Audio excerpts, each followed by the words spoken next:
és la nostra batalla política, parlamentària, contínua que fem en contra del robatori que vol fer el govern Sánchez a les herències en vida de les Illes Balears.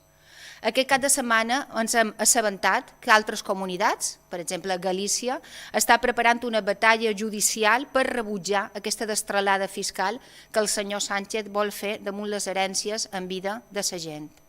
Sánchez vol retear aquestes exempcions que tenen les herències que se donen de pares a fills en vida, mitjançant una llei que ja ha anomenat antifrau, com si la gent fossin tots defraudadors a Hisenda, com si fossin lladres, i vol eliminar la previsió que preveia que hi havia avantatges a efectes d'IRPF en aquestes herències que se donaven dels pares en els fills. A més,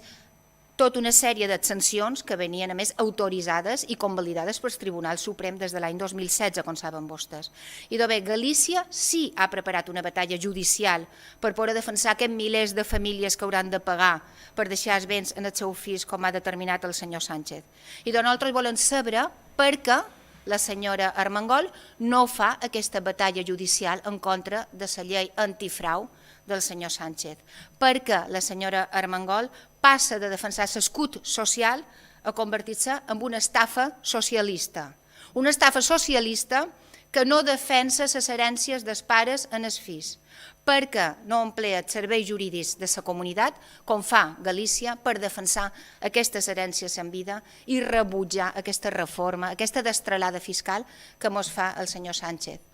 La resposta és clara, perquè la senyora Armengol s'acota davant del senyor Sánchez.